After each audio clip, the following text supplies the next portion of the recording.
Hello all, welcome to online shine. आज हम लोग स्टार्ट करेंगे ऑपरेशंस रिसर्च का very first chapter, that is LPP.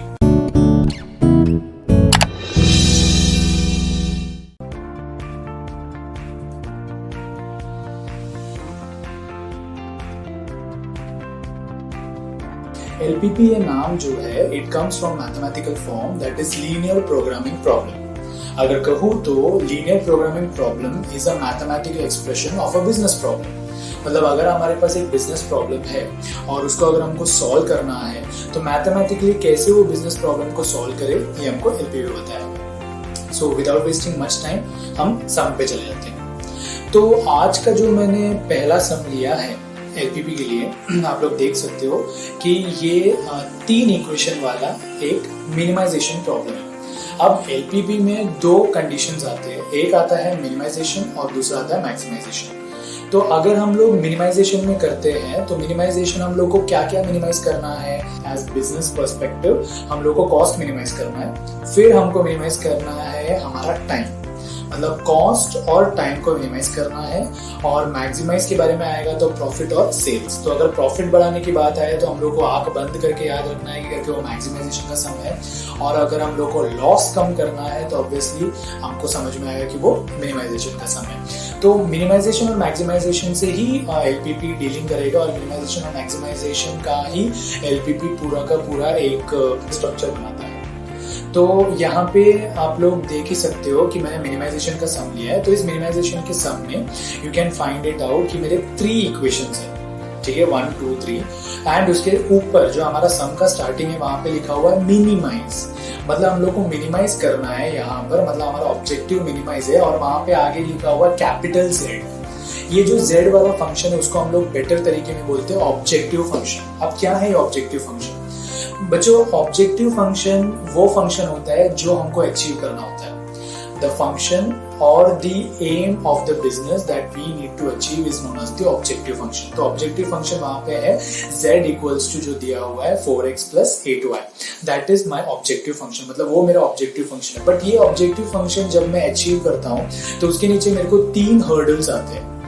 There are 3 equations जो दिया हुआ है, these are the obstructions। जहाँ पे ऊपर लिखा हुआ है subject to constraints, means these are the problems which come in my way, so I have to remove them। how to remove them? I have to do it mathematically। तो mathematically कैसे करना है देखेंगे अभी उसमें, और 2-3 टर्म्स में आपको बता देता हूँ। जहाँ पे आपको दिखेगा x और y 2 वेरिएबल्स दिखेंगे, that is we are having 2 variables x and y। ये दोनों को हम लोग डिसीजन वेरिएबल्स बोलेंगे, we'll call it as decision variables. और उसी के नीचे 3 इक्वेशंस के बाद आप लोग देख सकते हो x greater than 0 and y greater than 0, ये दोनों दिया हुआ है। मतलब x ग्रेटर देन 0 भी दिया हुआ है और y ग्रेटर देन 0 दिया हुआ है। ये दोनों है हमारे नॉन नेगेटिविटी कॉन्स्ट्रेंट्स। अगर नॉन नेगेटिविटी कॉन्स्ट्रेंट्स बोला, इसका मतलब क्या होता है? एक कोऑर्डिनेट प्लेन होता है, दैट इज जब हम लोग कार्टेशियन कोऑर्डिनेट सिस्टम पे जाएंगे तो उसमें हम लोग को पॉजिटिव और नेगेटिव दोनों एक्स एक्सिस मिलता है, जहाँ पे x और y पॉजिटिव होते हैं और x डैश और y डैश दोनों नेगेटिव एक्सिस होते हैं। तो उसमें हम लोग को यहाँ पे जो x और y दोनों ग्रेटर देन और इक्वल टू 0 दिया हुआ है, इसका मतलब x और y दोनों के दोनों हमारे पॉजिटिव प्लेन में आते हैं या पॉजिटिव प्लेन में बैठेंगे। तो इसकी वजह से हम लोग को x एंड y का एक्स्ट्रा कुछ करने की या एक्स्ट्रा नेगेटिव में कुछ करने की जरूरत नहीं है। ये हमारा टोटल क्वेश्चन हो गया। तो एक क्वेश्चन में हम लोग को मिनिमाइज दिया हुआ ऑब्जेक्टिव फंक्शन, 3 इक्वेशंस दिए हुए जो हमारे कॉन्स्ट्रेंट्स है, और लास्ट में नॉन नेगेटिविटी हमारा एक कंडीशन दिया हुआ। चलो अभी हम लोग सम सॉल्व करते हैं। अभी एलपीपी का सम सॉल्व करने के लिए आपके पास 5 स्टेप होते हैं। ओके, पहला स्टेप है आपका that is converting the inequalities to equalities. जैसे आप क्वेश्चन में देख सकते हो कि आपका वहां पे सिंबल दिया हुआ है ग्रेटर देन और इक्वल टू। अभी ग्रेटर देन और इक्वल टू, ये इक्वल टू का साइन नहीं है, means it is either greater than और it may be equal to, we are not confirmed. So इसकी वजह से वो सिंबल दिया है। तो पहले हमारा स्टेप रहेगा इनइक्वालिटीज को इक्वालिटी में कन्वर्ट करने का। सेकेंड स्टेप जो है that is making the coordinate table. हम उसको टेबल में बनाएंगे, हमें हर एक इक्वेशन लेंगे, उसको एक टेबल में रखेंगे और टेबल में बनाएंगे, and we will be assuming some values and then we will be putting this values and solving the equation. And third step when we come, that is ये जो टेबल जो होगा वो टेबल के वैल्यूज हम लोग को ग्राफ में प्लॉट करना है। तो अगर हमारे पास ग्राफ नहीं है तो नॉर्मल एक पेपर में फिलहाल जनरली भी यूज है, बट अगर देखा जाए हम लोग को ग्राफ में ही सॉल्व करना होता है, तो ग्राफ में प्लॉट करके पॉइंट्स को then we have to convert it into a possible solution. Step number 4 क्या है, जो ग्राफ में हम लोगों ने सॉल्व किया उसका एक सॉल्यूशन निकलता है या फिजिबल रीजन निकलता है, वो फिजिबल रीजन को एनालाइज करना। And step number 5 is optimal solution, मतलब जो फिजिबल रीजन हम लोग को आए उसकी कुछ पॉइंट्स हम लोग लेंगे और उस पॉइंट्स में से हम लोग का जो आंसर है वो कैलकुलेट करेंगे and 1 point amongst them will be our answer. So let's get started now. So coming to the very first step जैसे मैंने आप लोग को बोला, that is converting the inequalities into equalities. So inequalities को equalities में convert करने के लिए हम लोगों ने क्या किया है, यहाँ पर मैंने जैसे आप लोग देख सकते हो, मैंने पहला जो मिनिमाइज z है उसको मैंने कर दिया z min करके मैंने जो हमारा 4x plus 8y जो हमारा ऑब्जेक्टिव फंक्शन उसको एज इट इज कॉपी कर दिया, उसमें कोई चेंज नहीं किया। देन हमारे पास 3 इक्वेशंस है, 4x plus y equals to 18, उसके बाद x plus 4y equals to 12 and 2x plus y equals to 10। ये हमारे 3 इक्वेशंस है। तो मैंने अभी क्या किया, वो ग्रेटर देन और इक्वल टू का जो साइन है उसको हटा के मैंने तीनों को इक्वल टू दे दिया। तो इक्वल टू 3 बार डालने के बाद उनको इक्वेशन नंबर 1 2 3 डाल के मैंने वहां पे खत्म किया। And coming to the non negativity constraints, x greater than 0 and y greater than 0 उसको मैंने एज इट इज रख दिया कि वहां पे हम लोगों को कोई चेंजेस करने की जरूरत नहीं है। ओके, जैसे ये हो गया उसके बाद नेक्स्ट जो स्टेप है that is step number 2, making the coordinate table. अभी हमको क्या करना है, हमको कोऑर्डिनेट टेबल बनाना है। तो हमको कोऑर्डिनेट टेबल बनाने के लिए हमने क्या करना है, हमने पहला इक्वेशन है, हमारा पहला इक्वेशन जो है that is 6x plus y equals to 18। तो हम लोग पहला इक्वेशन कंसिडर करेंगे तो हम लोग को एक कोऑर्डिनेट टेबल बनाना है। तो एक कोऑर्डिनेट टेबल 3 कॉलम और 3 रो का 3x3 का एक टेबल बनेगा। सो हमारा पहला जो रो रहेगा दैट विल बी x, दूसरा जो रो रहेगा जो दैट विल बी y, जो हमारे वेरिएबल्स रहेंगे, और तीसरा जो रो रहेगा that will be x, y। तो अभी हम जो LPP सॉल्व करेंगे जितना हो सकता है will make it more simpler. तो हम क्या करेंगे, उसको will be giving it a value जो हम लोग का वहां पे सेट होगा। तो मैंने क्या किया है, what I have done is I have taken alternate 0। ठीक है, पहले आप लोग देख सकते हो कि पहला रो में x के सामने मैंने 0 डाला है और दूसरा रो में दैट इज सेकेंड रो उसमें मैंने क्या किया है, y का एक बॉक्स छोड़कर फिर मैंने 0 डाला है। मतलब एक कॉलम में और एक रो में एक इंडिविजुअल 0 आता है। ओके, तो अभी यहाँ पर मैंने स्लैंटिंग में 0 डाला। अभी y 0, when we put 0 it makes the calculation more easier because anything multiplied by 0 is 0। तो अभी हम लोग क्या करेंगे, हमारा जो इक्वेशन है 6x plus y equals to 18 उसमें हम लोग 0 डाल देंगे। तो कॉलम वाइज अगर हम लोग करते हैं तो हम लोग अगर पहले कॉलम के हिसाब से देखेंगे तो x का वैल्यू हम लोग को 0 डालना है। तो 6x plus y equals to 18 में अगर x का वैल्यू मैंने 0 डाल दिया तो that will be 6 into 0 plus y equals to 18। So anything into 0 is 0 plus y equals to 18। So y का वैल्यू डायरेक्ट 18 मिला। So y के जगह पे डायरेक्टली y के एडजेसेंट में मेरे को 18 लिखना है। So मेरा पहला कॉलम का वैल्यू आ गया 0,18। Coming to second column, again उसमें y का वैल्यू 0 डालना है। तो 6x plus 0 equals to 18। So obviously वहाँ पर 6x equals to 18 and x equals to 18 divided by 6 that will be getting the answer 3। तो आंसर आएगा 3,0 that is coming into the second column। तो ऐसा मेरा पहला इक्वेशन का कोऑर्डिनेट टेबल हो गया। वैसे मेरे को सेकेंड और थर्ड इक्वेशन के कोऑर्डिनेट टेबल मैंने ऑलरेडी बना चुके हैं, आप देख सकते हो। तो वो तीनों इक्वेशन का ऐसा कोऑर्डिनेट टेबल आपको स्टेप बाय स्टेप करके दिखाना है, but there is no need to solve the rough work और द वर्किंग। ठीक है, वर्किंग आपको दिखाने की जरूरत नहीं है, that all comes under the rough part. तो वो वहां पे दिखाने की जरूरत नहीं है, पर यहाँ पे आपको समझना है, इसके लिए मैंने वो दिखा दिया है।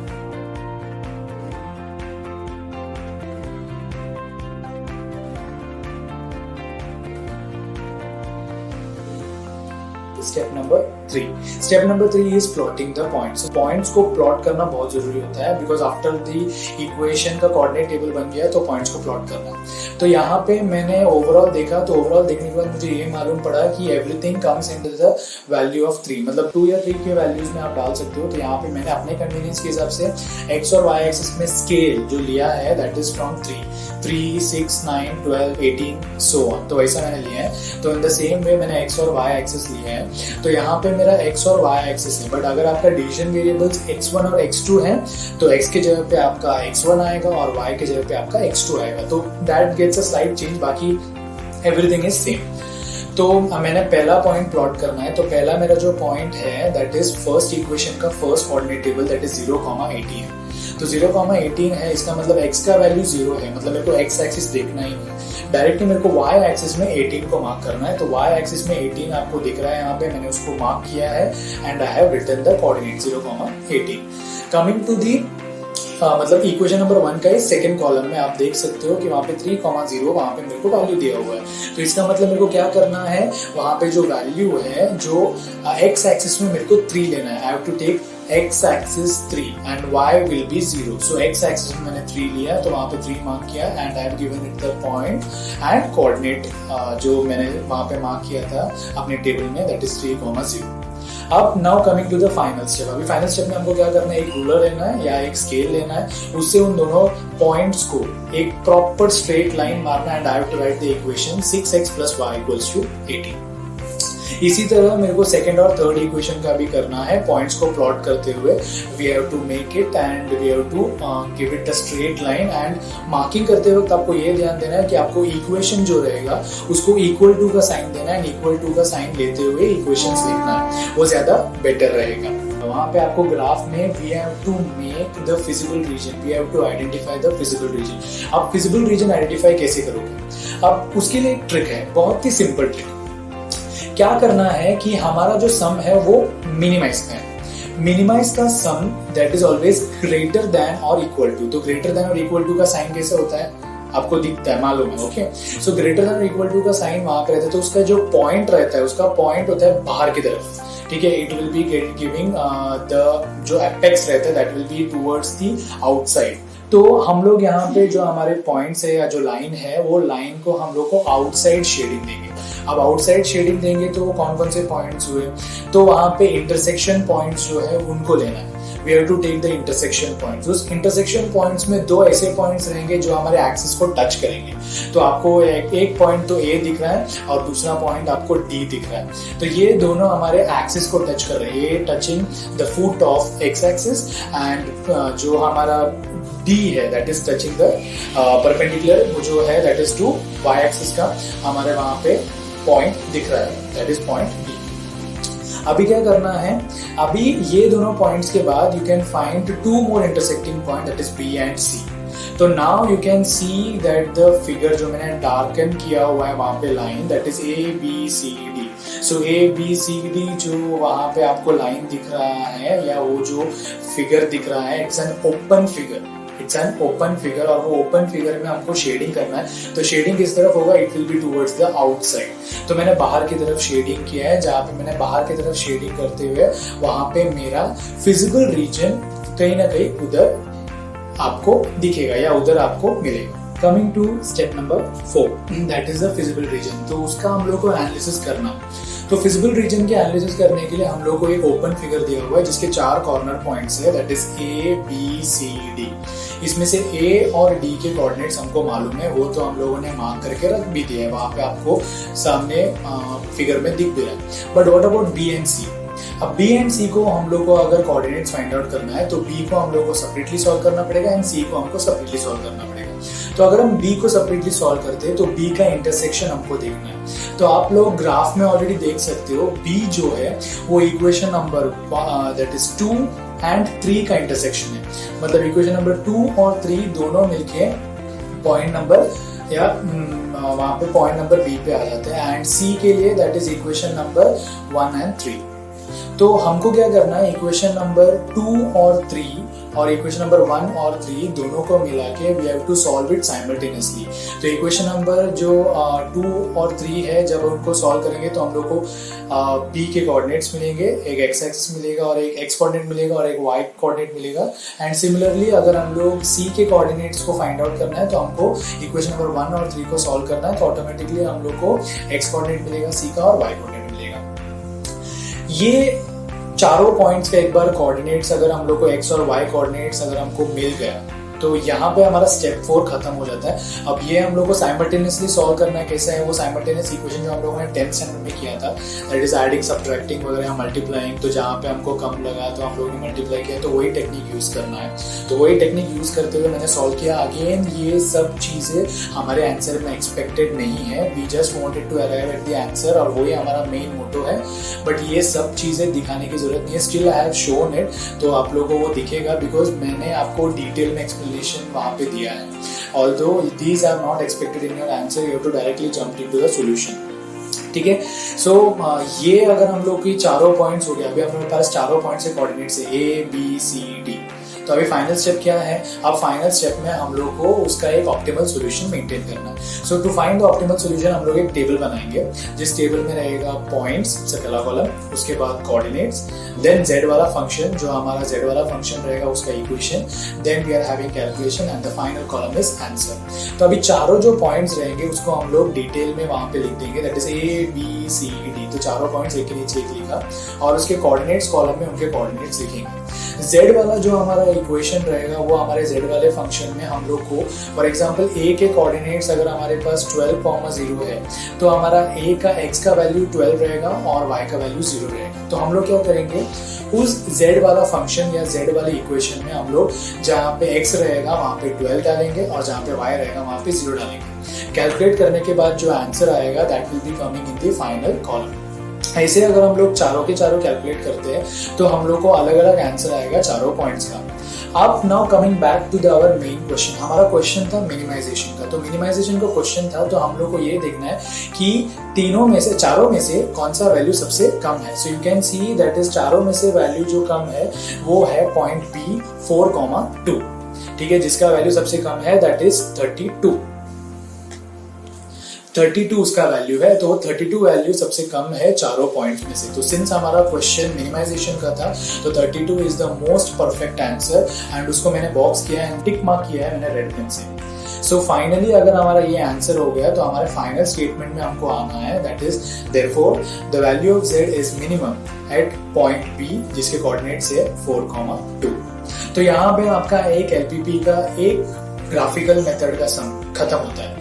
तो ये जो है 5 स्टेप्स में किया, दैट इज 5 स्टेप कौन सा? पहला, converting the inequalities into equalities, दूसरा मेकिंग द कोऑर्डिनेट टेबल, तीसरा प्लॉटिंग द पॉइंट्स, चौथा फिजिकल रीजन और analysis of the physical region, and पांचवा ऑप्टिमल सॉल्यूशन। ऐसे 5 स्टेप्स में अगर आपका LPP होता है systematically, you arrive at a particular answer, वो एक सिंगल पॉइंट आपका फाइनल सॉल्यूशन हो जाता है।